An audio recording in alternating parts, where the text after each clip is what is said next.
Hi, I'm Kelly at Book and Paper Arts, and this is my latest junk journal for the Graphics Fairy. Please excuse the shadows. It is a typical Welsh day here today, and it's almost dark outside, so get some shadows. Normally when we make a junk journal, we sew our binding together, but this month I wanted to show an alternative format, and you can just think of it as another resource in your creativity toolbox. And as you can see, it's a child's board book. Now what I would like to do is do a quick flip through and show you the pages. Then if you're still interested, come with me. I'm going to go back to the beginning and then talk about each page a little bit longer, discussing techniques I used and talking about a variety of ways to use the many bundles from the Graphics Fairy premium member site. Let's go. Again, it is a child's board book, and on the front there's some carving with ephemera. On the first page layout, we have pockets, and they are filled with a variety of tags, of mini notebooks, and note cards, many from the Graphics Fairy. This page is a layout with stencil work, and it has a little niche, little secret door there. Here we have a side pocket, and inside the pocket is a mini junk journal.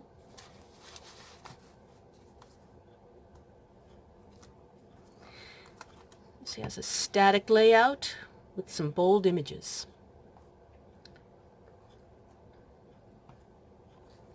And finally,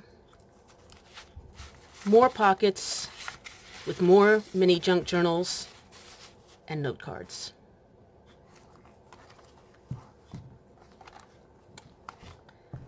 All right, we're going to start from the beginning. Talk about how it's made.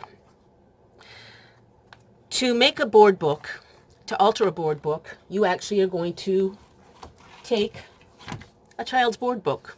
I got mine at a flea market for 50p. First thing you have to do is strip the pages, which I started doing on this one, and they were kind of sticky, so I gave up. Then you gesso the cardboard, give it some tooth, and make it nice and clean and anonymous. What I've done for the cover, one of the reasons I really like board books is you can carve into them. And that's what I've done here. I've made little niches, and inside of them I've glued in some vintage French puzzle pieces of maps. To get this texture on the covers, I first used gesso and created some pulled work, which is where you take the gesso and put a piece of paper down, pull it off. What you have is a nice bumpy, pulled looking texture. From here you can color it in many ways, and what I did for this one was to use a variety of distress sprays, and they include the mica sprays, which make it shiny. Inside our first page layout, obviously a board book is going to be less flexible than a paper book, and it's going to be chunky. So you're going to need a lot of pockets, which is what I've done here. And I've actually used an old grocery bag to make a double pocket. And inside I've made note cards. Here's a lady from the frames bundle, and she's from the Antique Portraits bundle, and put them together on the back of a note card. Lots of space for journal work.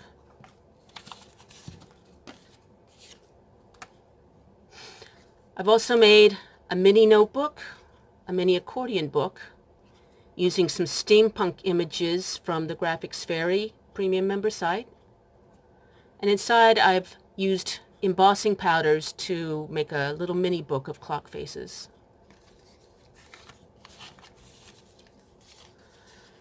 Since we don't have a whole lot of, well, we don't have pages per se, I've added mini junk journals and books throughout.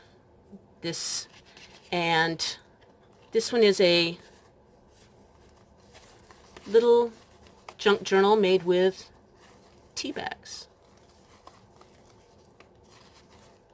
And you can paint on these with acrylics or just let them be pretty. Over here we have a variety of tags, and these are also from the premium bundle Antique Portraits 2.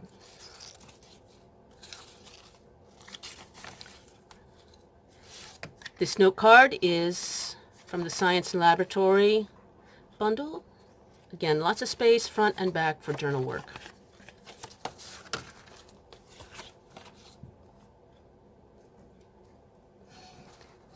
On this page again, talk about stencil work. You take a stencil and you want to wet your page with a spritzer, take a soft pastel, color into it, and then you want to actually wipe that in really good. And it's when you pull up your stencil, it's going to leave this actually a raised pattern. I don't know if you can see, it's actually two-dimensional there. Again, I love carving into board books, and this one added a couple of mother of pearl buttons and ribbon, and when you open it up, it's Gladys Cooper, the famous Warner Brothers movie actress. And I had some postcards of her. I cut her out, and I've added some vintage ledger paper here.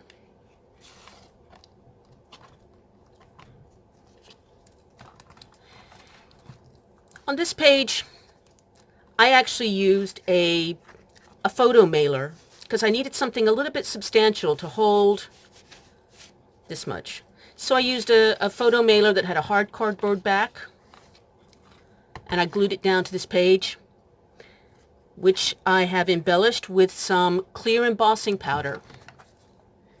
You use the clear embossing powder to make your pattern with either a stamp or a stencil, and then you cover over it.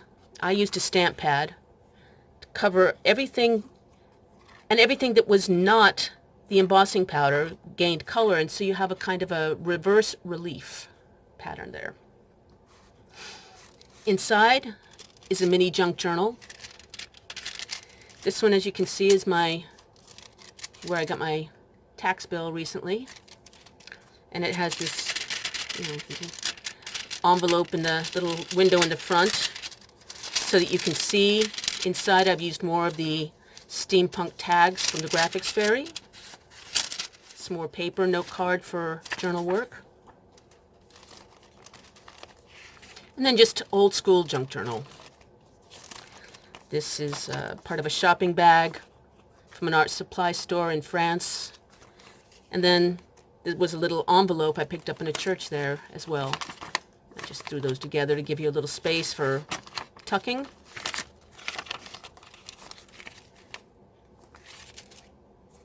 And that goes right back in.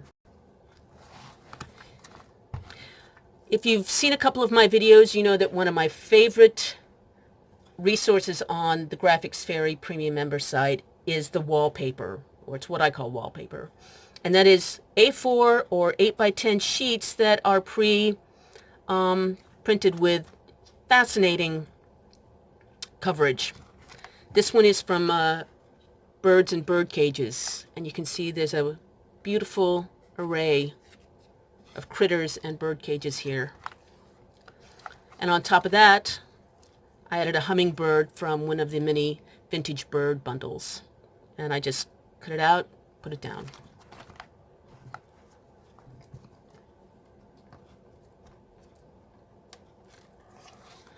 This page is a static layout, but it is show you a way to use some of the images in the premium bundles. This is, again, I wanted to go back to the clock face and pick that up again, that motif. I printed it up on tracing paper, which ends up coming up like vellum, and when you glue it down, it's translucent.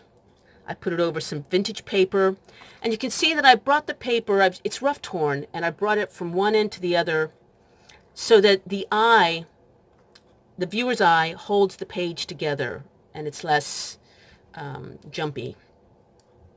The same thing with the bird. He's looking inward, making the eye go in.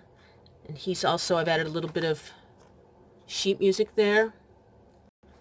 And he's also from one of the bird bundles at the Graphics Fairy. This last page, again, really relies on the wallpaper from the Graphics Fairy.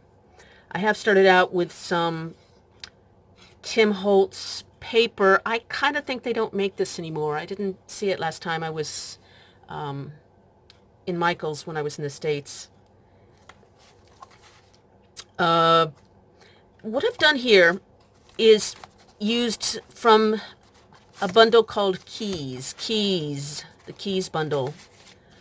And you can see that all of these wallpapers have a different key pattern. And so you just print these up. They come out, like I said, 8 by 10, A4. And so I was able to fold them and make an envelope fold here. It gives me 2 different pockets. As before, I've rough torn a border and taken it all the way across so that the eye sees the 2 pages as one layout. Inside we have more note cards.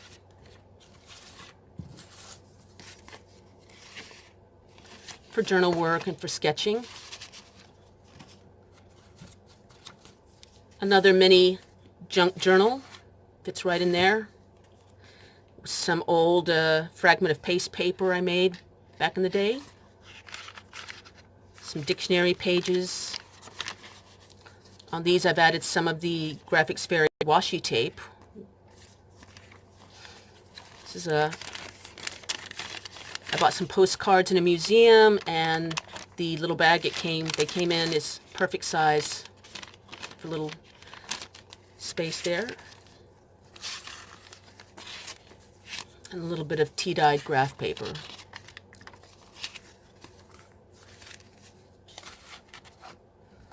And finally,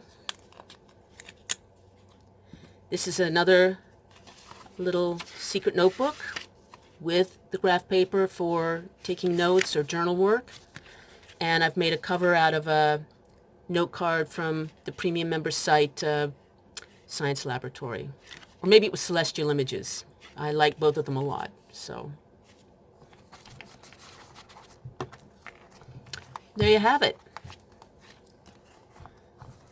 If you have any questions about how I made these or any of the techniques, please put the questions in the comment section below, and I will be happy to get back to you. Also, below you will find a link to my website, bookandpaperarts.com, and a link to the Graphics Fairy premium member site, which you should definitely check out. In the meantime, go up and make something.